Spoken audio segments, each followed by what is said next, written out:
Earlier I did a little vlog about a blog that I did, specifically talking about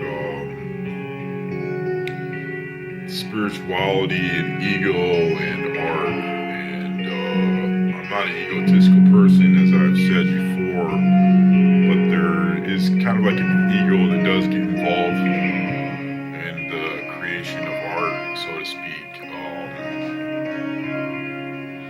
And within those sort of constraints, you have to find it. I found a medium through my musical project Wolves and through photography, where I can express myself. I'm going to be getting into writing again too. I want to write a book. It's a fiction book, kind of based off of this mythology that I've made up about these ancient race of aliens that have come down to visit and stuff. I thought it'd be pretty cool. But yeah, I don't try to get caught up in the whole trap of ego. I make art because it pleases me, and I am a classic example of someone who's living on the check, who's trying to find their sort of sense of meaning, and I do that through my art that I make, and it gives me things to, I literally every morning have this little program on my computer where it has a list, and I have a whole list this long. I have like 10 items that I literally I look forward to clicking those 10 items, like, okay, what am I gonna do today? And today I'm like, well, I'm gonna record a song, and then I'm gonna go out on what's basically is a scavenger hunt. When I take my pictures, my photography, I'll ride my bike around or walk around and take pictures, and it's my little scavenger hunt for the day, and then I'll come back, work on music, put it online. I got myself set on a schedule, and it's like that schedule started to feel pretty good, so I just kept doing it, and it wasn't too much longer that I got an album of music that got recorded. It's through my project that I call Wolves, and it's just a self-titled album, and I'm pretty proud of it. It's not what you call a mainstream or professionally produced, but there is definitely production values to that album that I think make it stand out a bit.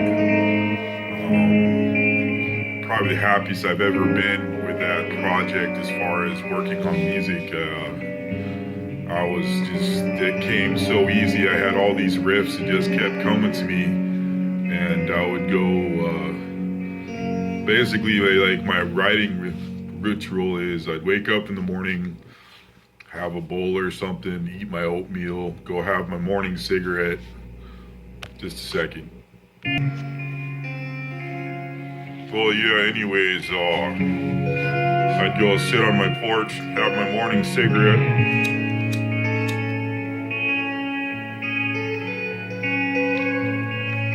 And sometimes I just start my day having some breakfast and listen to some bluegrass music, or I'll have a collection of music on my YouTube that I made of videos of people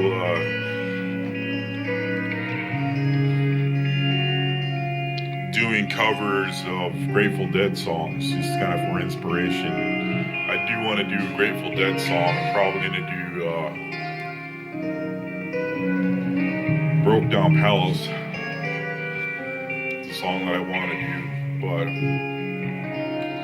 usually about the middle of the day after breakfast and after I've had my morning bowl and some coffee to get me going, I'll sit on my porch and go and not write, but I'll just get my acoustic guitar and just start working on some riffs and start jamming on them pretty bad, hard. And then if the riff will form, then I'll add another riff to that riff. And I don't write.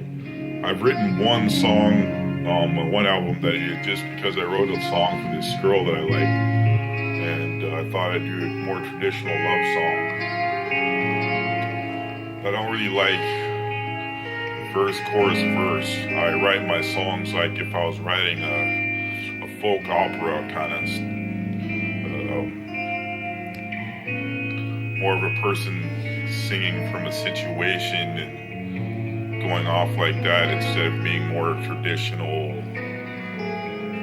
songwriting. And I'm a big fan of Radiohead, so that kind of came across a little bit, I guess. Especially their album OK Computer. I thought that was a brilliant album, but I don't really wear my influences too heavy as far as the music that I make. I try to like have my own sound, but you can definitely tell that. And I was working with a limited medium,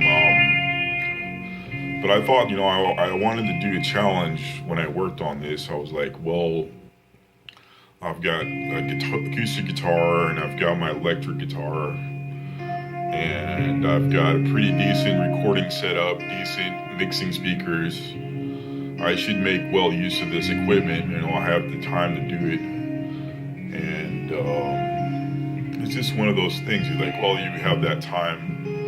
I'm not really too concerned about monetary pursuits at the time. I was like, well, I'm just going to go off the deep end on this one and see where this little experiment takes me. Because I've done experimental music before in my life. I've done like experimental, like industrial and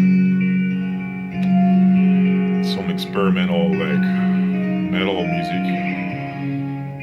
One of my big metal hit was Ia, An Angel's Lament, and I guess Napalm Death liked that song, and they did a song in response to that, which I thought was the coolest thing ever. Or maybe my brain is just playing tricks on me, I don't know. But that song that they did, Morale, that came out shortly after my song came out, it blew my mind because it was such a slow song, but it's so heavy at the same time.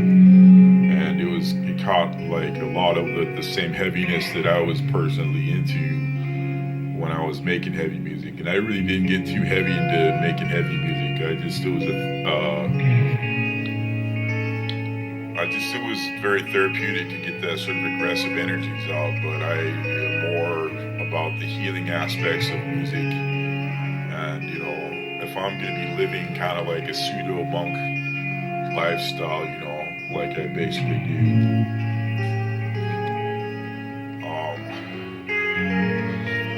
I keep that work ethic about my music. I want to work on stuff that kind of perpetuates kind of a condition of well-being in my own existence and other people's existence and stuff. I'm not saying that like metal has a very therapeutic value, but I think that putting out like this folk kind of stuff that I've been doing now, I'm a lot more happy with it, and I'm going to be exploring a lot farther. But I do enjoy good metal. I listen to a lot of more progressive kind of stuff now. There's this band Elder that I've been digging on a lot lately, that very retro rock, but has like all the elements of prog that I really like. And I'm not really like a musical elitist. It's just a band that I randomly ran into on YouTube, and their one album by theirs really blew my mind as far as like progressive guitar playing, and that might have actually influenced some of the music that I recorded. Not that it would translate as a prog rock album to my stuff, but I do try to have some progressive elements in the music that I make, even if I'm using more sparse or simple instrumentation. I want to make sure that there's a certain complexity to the music so that it can hold its own without, my next album that I'm going to be doing is going to just be called Wolves 2, and I'm going to be having MIDI synth in it, and I'm going to be actually having programmed drums on it. It's going to be a lot heavier but still folky sounding, and very a little bit darker too. I'm starting to work on it now, more industrialish, but still with that heavy folk vibe to it. And I'm gonna be really happy to see what people think about that.